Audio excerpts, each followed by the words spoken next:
अवतार राजपूत जी भोपाल से। जय जय श्री राधे।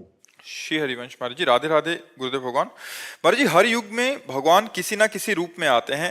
राधा नाम कई युगों से चलता आ रहा है, लेकिन राधा नाम की इतनी महिमा और एक संत के प्रति इतनी भीड़ और श्रद्धा कभी नहीं देखने को मिली, और ना ही केवल राधा नाम सुनकर लोगों को इतनी गति से बदलते हुए देखा है। महाराज जी, आप उस युग में आए हो जिस युग में हम हैं। गुरुदेव भगवान, भगवान का प्रभाव जागृत होता है। भगवान तो सबके हृदय में है, तो भगवान का प्रभाव जागृत होता है। जैसे वही बात आप जानते हैं, आप बोले तो उसका प्रभाव नहीं पड़ेगा, और इनके वाणी में भगवान जागृत हो चुके हैं, तो वही बात ये बोलेंगे तो हजारों लोगों के ऊपर प्रभाव पड़ जाएगा। तो उसमें बात भगवान के प्रभाव की है। भगवान तो सब में है। कौन सा ऐसा जीव है जिसमें भगवान नहीं है? ना सब में भगवान। तो सब भगवान के ही तो रूप हैं, तो सब भगवान के ही अंश अवतरित हुए हैं, सब भगवान के अंश से अवतरित हुए हैं। अब भगवान जहां जितना प्रकाश कर देते हैं, किसी को प्रकाशित किया 100 आदमी को बदल दिया, किसी संत को प्रकाशित किया 1000 आदमी को, किसी को प्रकाशित किया देश का देश बदल, तो वो भगवान का प्रभाव होता है, वो भगवान का प्रकाश होता है, व्यक्ति का नहीं होता। इस व्यक्ति का प्रभाव नहीं है, उस परमात्मा का प्रभाव है। वो चाहता है तो उस वाणी में बैठ करके जीव का मंगल कराने लगता है। वो चाहता है तो नाम का प्रकाश होने लगता है। क्या राधा नाम हम ही ने पहली बार लिया? क्या बहुतों ने लिया है, बहुतों ने गाया है, महिमा गाई है। अब उनको यहाँ से प्रकाशित करवाना है, तो जब बोला राधा तो करोड़ों लोग बोल रहे हैं राधा राधा, है ना। तो वो भगवान का प्रकाश है, वो भगवान का प्रभाव है, अवतार नहीं, अवतार नहीं, भगवान का प्रभाव। भगवान तो सब में, और भगवान जब अवतार लेते हैं तो अपनी अनंत शक्ति से लेते हैं। दुष्टों का संहार करना, भक्तों को सुख देना, प्रेममयी लीला करना, मतलब वर्षा कर देते हैं भगवान जब अवतार लेते हैं। घोर पापियों को भी भगवान परम पद देते हैं, बिना साधना के भी परम पद देते। अवतार एक अलग चीज है। अवतार का मतलब होता है स्वयं भगवान पधारे हैं। हम लोग सब भगवान के अंश हैं, तो जहां की जितना प्रकाश हुआ उतना प्रकाशित होने लगता है, तो उसी प्रकाश को लक्ष्य करके हम कहते हैं कि ये तो भगवान ही है, क्योंकि भगवान का प्रकाश हो रहा है। इस लेकिन भगवान नहीं है, वो भगवान का अंश है। भगवान तो जब अवतरित होंगे तो हाहाकार मच जाता है। देखो 6 दिन के थे, 6 कोस में जिसका शरीर पड़ा था, ऐसी पूतना को 6 दिन में मार दिया, नहीं मार दिया? अच्छा, अपने को कहा जाए कि 100 किलो अंगुली में उठाओ, तो इस छिंगुली अंगुली में भगवान ने 7 दिन 7 रात गिरिराज महाराज को धारण किया। एक पूरा संपूर्ण ब्रजमंडल की रक्षा की कि नहीं की? तो भगवान है, हम सब भगवान के अंश हैं। अब अंश में जहां जितना प्रकाशित हुआ, तो हम लोग उस प्रकाश को देखकर बोलते हैं कि ऐसी क्षमता मनुष्य में नहीं होती, ये तो साक्षात भगवान है। उस प्रकाश को देख करके, पर वो साक्षात भगवान नहीं है, भगवान तो साक्षात कुछ और है। हम सब भगवान के अंश हैं। अब वो अंश का भाव शरीर को लेकर है। शरीर का राग हट जाए तो भगवान ही है उसमें, और कोई थोड़ी बैठा हुआ है, वही बैठे। गंगा जल का अंश चम्मच में आया तो हम गंगा जल तो कहेंगे उसे, टैंकर में आया तो गंगा जल कहेंगे, लेकिन टैंकर और चम्मच वाले गंगा जल में अंतर होगा। चम्मच वाले में डुबकी नहीं लगा सकते, टैंकर वाले में डुबकी लगा सकते हैं। यद्यपि गंगा जल से अलग हुआ है, पर उसमें अधिक मात्रा है। ऐसे ही अंश में अलग अलग प्रभाव होते हैं। कि अब एक अंश है भगवान के बड़े बड़े ऋषि मुनि जो आकाशचारी हैं, हम उछले तो धम्म से गिर पड़ेंगे, और वो आकाश में भी चल रहे हैं। तो अंश वो भी हैं भगवान के। एक है कि वो जो चाहे नई सृष्टि रचना कर सकते हैं, लेकिन वो भगवान नहीं, भगवान के अंश हैं। उनमें जितना पावर प्रकाशित हुआ, भगवान का पावर अनंत है और हम लोगों का पावर सीमित है। भगवान का पावर अनंत है, उनको अनंत कहा गया है। तो हम लोग भावना में कह देते हैं, लेकिन भगवान तो भगवान है।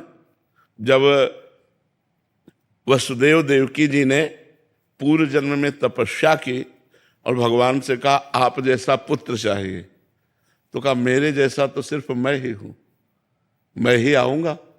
तो भगवान कृष्ण के रूप में पधारे।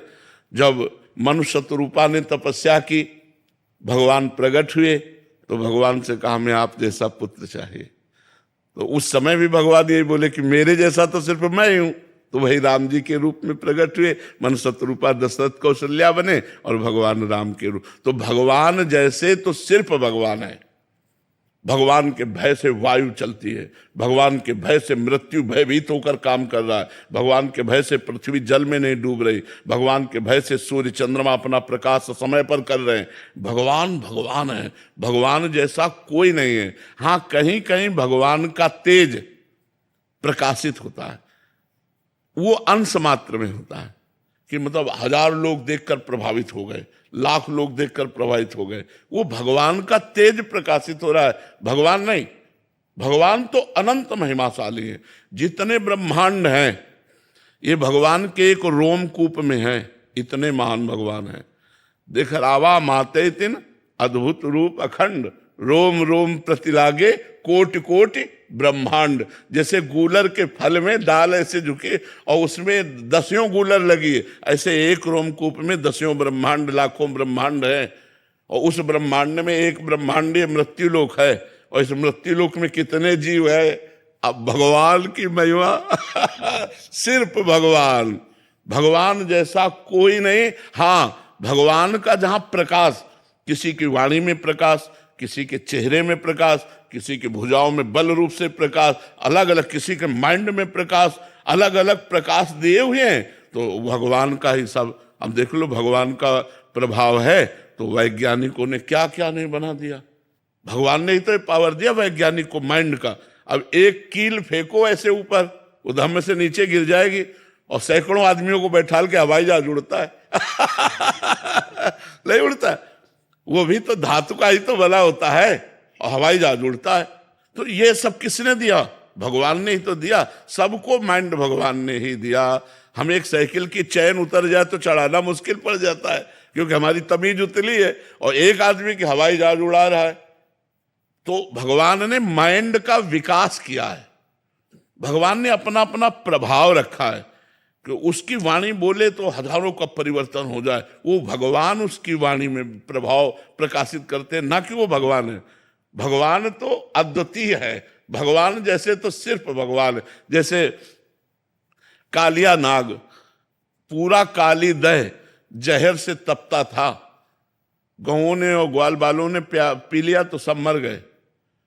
भगवान ने उसी काली दह के जहरीले पानी में कूदकर सैकड़ों फण वाले काली नाग को रौंद डाला, उसके फणों पर चढ़कर नाचा, उसने डसा। भगवान को क्या फर्क पड़ा? कुछ नहीं पड़ा। आखिरकार वो चरणों में गिर करके रमणक द्वीप में आज भी वास करता है। तो विचार करो, भगवान की समानता, भगवान की समानता कौन कर सकता है? विश्व में जिसे परास्त नहीं कर सकता था ऐसा कंस था। इतना बलवान था कि जरासंध ने अपनी 2 बेटियों का ब्याह किया। जरासंध अद्वितीय योद्धा था, मतलब हजारों राजाओं को कैद किए था भैरव बलि देने के लिए। हजारों राजाओं को कैद किए था, भगवान ने उनको छुड़ाया। तो कंस को भगवान ने बाल पकड़ के घसीटा, 11 वर्ष की अवस्था थी, बाल पकड़ के घसीटा, मंच पे पटक दिया, ऊपर कूदे, मर गया जान से। 11 वर्ष के बालक में इतनी सामर्थ्य। अघासुर, बकासुर, धेनुकासुर, प्रलंबासुर, कितने मुष्टिक शाणों मार मार के 60,000 हाथियों का बल लगता था, कोलिया पीड़ हाथी, तो ऐसे सूर पकड़ के खिलौने की तरह पटक दिया, मर गया। भगवान जैसे भगवान भगवान जैसा कोई हो ही नहीं सकता। उनके अंश हैं। अब किसी में तेज प्रकाशित है, वाणी में, बुद्धि में, बल में, बोले यार ये तो साक्षात भगवान है। नहीं, भगवान का अंश है। एक अंश भगवान के सूर्य है, तो पूरे आप विश्व में कहीं घूमिए और सब जगह प्रकाश यही दे रहे हैं, जहां देखो वहीं अपने सामने नजर आएंगे।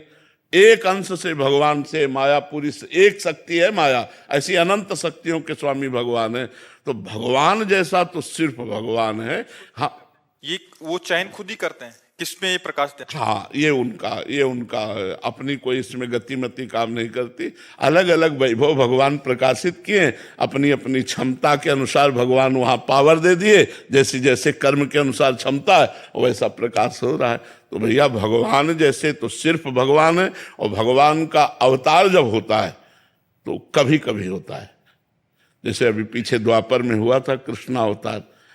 ऐसे कितने ऋषि मुनि प्रकट हुए जो बार बार धर्म की स्थापना करते हैं। भगवान जब अवतरित होते हैं तो दुष्टों का विनाश करके, विनाशाय च दुष्कृताम, और धर्म की स्थापना करते हैं। लेकिन जब भगवान का पावर भक्त रूप में प्रकट होता है तो दुष्टता का विनाश करके, दुष्टों का विनाश करके नहीं, दुष्टता का विनाश करके भक्ति की स्थापना करता है। तो भगवान से भी श्रेष्ठ माना गया भगवान का भक्त, क्योंकि भगवान तो सीधे दुष्ट का विनाश कर दिए, और वो दुष्ट का विनाश नहीं किए, बड़े बड़े दुष्टों की दुष्टता का विनाश करके उनको साधु बना दिया, उनको भक्त बना दिया। इसलिए मोरे मन प्रभु से विश्वासा, राम ते अधिक राम कर दासा। क्योंकि भगवान का भक्त कृपा करके मारा नहीं, उसकी दुष्टता को मार दिया और महात्मा बना दिया। श्री जी स्वयं प्रकाशित होती है या आपने सहचर्यों को भेजेंगे जिससे प्रकाश हो उनकी? देखो, ना सहचरी आई है और ना श्री जी स्वयं आई है। श्री जी की कृपा दृष्टि हुई है। अभी श्री जी का महात्म तो ये तो उनका महात्म सुना रहे लालजू का, और ऐसे लालजू जिनके चरणों में मुकुट रखते हुए हमारी महारानी जो है। श्री जी की कृपा दृष्टि, कृपा कोर मात्र होने से ये प्रभाव है। ये श्री जी की कृपा कोर का प्रभाव है। श्री जी कृपा कोर कर दिए, जरा सी प्रभाव ही प्रभाव दिखाए। श्री जी की सहचरी आई हरिदास जी के रूप में, श्री जी की सहचरी आई हरिराम व्यास जी के रूप में, श्री जी की सहचरी आई हरिवंश महाप्रभु के रूप, ये सहचरी आई। और जब श्री जी पधारती है तो फिर लुटता रिद्धियां सिद्धियां सब मारी घूमती गलियों में, बरसाने में रिद्धियां सिद्धियां, भक्ति सब नृत्य करती, क्योंकि महारानी जो पधारी आज भी है, पर वो दृष्टि हमारी नहीं है इसलिए हम देख नहीं पाते। महारानी जो तो अब ये सबसे अलग बात है। आगम निगम पुराण अगोचर, आगम निगम पुराण सब चर्चा बंद। जब लाडली जी की बात आएगी तो बहुत वो अलग होगी, वो अलग बात होगी। उनका बहुत ऊंचा प्रकाश होगा। अरे उनको जो लालजू को अधीन किए हुए हैं, आप सोचो, जाके अधीन सदाई सांवरो या ब्रज को सिरताज, हमारे माई श्यामाजू को राज। तो ये ब्रज क्षेत्र है, ये वृंदावन धाम है, महारानी का घर है। महारानी का देखो, यहाँ का जैसा प्रभाव कहीं आप नहीं देखोगे। यहाँ एक अलौकिक आकर्षण है, एक अलौकिक आनंद है, एक अलौकिकता है, नहीं है। और चाहे यहाँ का जो वासी है, चाहे जहां वो सीमा के बाहर निकलेगा तो उसके प्राण व्याकुल हो जाएंगे। भैया हम बरसाने के बिना नहीं रह सकते, हम वृंदावन के बिना नहीं रह सकते, हम ऐसे, मतलब कुछ है ऐसा, कहा नहीं जा सकता, पर जो हमारे हृदय को पकड़ लिया है। अब हम जी नहीं सकते, अब हम राधा नाम के बिना जी नहीं सकते, वृंदावन धाम के बिना जी नहीं सकते, ब्रज धाम के बिना जी नहीं सकते। ये